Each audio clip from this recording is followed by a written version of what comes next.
Hi friends, நம்ம இன்றைக்கி கத்திரிக்காய் காராமணி முருங்கைக்காய் போட்டு தொக்குதை பார்க்க போகிறோம். வாங்க பார்க்கலாம் எப்படி பண்ணுறதுன்னு. இந்த தொக்கு பார்த்திங்கன்னா ரொம்ப டேஸ்ட்டாக இருக்கும். வாங்க பண்ணலாம். நான் உங்களுக்கு அப்படியே சாப்பாடு செய்கிறதையும் ரசம் வைக்க போகிறேன் இன்றைக்கி. அதையும் காட்ட போகிறேன். அப்படியே நான் உங்களுக்கு சும்மா ஒரு ரஃபாக நான் உலை போட்டிருக்கேன். இப்போ நான் இன்றைக்கி ரசம் தான் வைக்க போகிறேன். ரசத்துக்கு காம்பினேஷன் நல்லாயிருக்கும். இது நான் ஒரு குக்கர் வச்சுருக்கேன் பாருங்கள். நம்ம குக்கரில் ஃபஸ்ட்டு பருப்பு போட்டுக்கலாம். பருப்பு நான் காலையிலே ஊற வச்சுட்டேன். காராமணியை நீங்கள் காலைல செய்ய போகிறீங்கன்னா நைட்டு ஊற வச்சுருங்க. காலைல செய்யறதுக்கு வசதியாக இருக்கும். நான் நைட் செய்கிறதுனால நான் காலைல ஊற வச்சுட்டேன். நம்ம இப்போ அதை குக்கரில் போட்டுக்கலாம். கொஞ்சம் தண்ணி ஊற்றிக்கலாம் அது முழுகிற அளவுக்கு.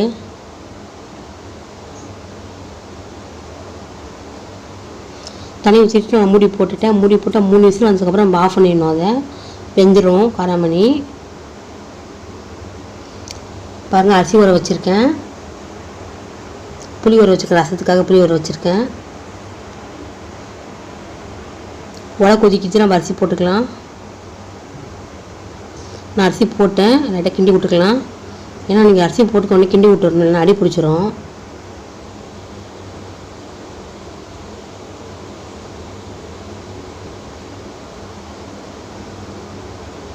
விசில் வந்துடுச்சு. நான் 3 விசில் வைக்கிறேன். 3 விசில் வச்சுட்டு ஆஃப் பண்ணிடுறேன். பாருங்கள், வெந்துருச்சு. நான் விசில் எடுத்துட்டேன். அடங்கிடுச்சு. முருங்கைக்காய், வெங்காயம், தக்காளி எல்லாமே நான் வெட்டி வச்சுருக்கேன். இந்த பாருங்கள், இதுவும் வெந்துருச்சு நல்லா. பருப்பு முருங்கைக்காய் இந்த வெட்டி வச்சுருக்கேன்.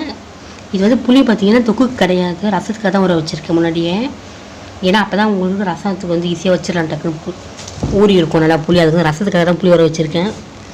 இப்போ கொஞ்சம் எண்ணெய் ஊற்றிக்கிறேன். எண்ணெய் ஊற்றி கடுகு போட்டுக்கிறேன். நம்ம தொக்கு பண்ணிக்கலாம். இப்போ கத்திரிக்காய் முருங்கைக்காய் காராமணி போட்டு தொக்கு பண்ணிக்கலாம். கடுகு புரிஞ்சிச்சு. இப்போ 3 வெங்காயத்தை நான் வெட்டி வச்சுருக்கேன். மீடியம் சைஸில் அதை போட்டுக்கலாம். கொஞ்சம் இடையே கிளறி விட்டுக்கலாம். தக்காளி போட்டேன். தக்காளி போட்டு வதக்கியாச்சு. முருங்கைக்காய் போட்டாச்சு. கத்திரிக்காய் போட்டாச்சு. பருப்பையும் போட்டாச்சு.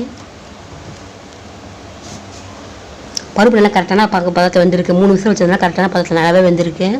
நம்ம தண்ணி ஊற்றிக்கலாம். இப்போ முழுகிற அளவுக்கு இந்த காராமணிலாம் முழுகிற அளவுக்கு தண்ணி ஊற்றிக்கணும். இப்போ தான் உங்களுக்கு நல்லா கிரேவியே கிடைக்கும்.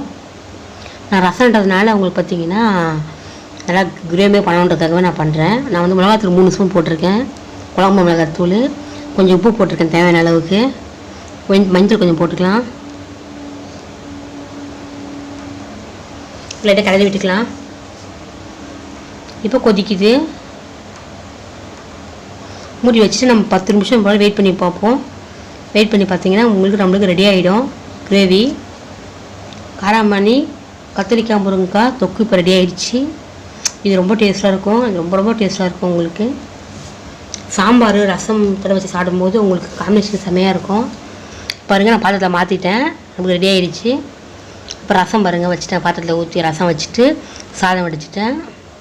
சாதம் தொக்கு பார்த்திங்கன்னா ரெடி ஆகிடுச்சு. பை ஃப்ரெண்ட்ஸ், அடுத்த வீடியோ மட்டும் பார்க்கலாம்.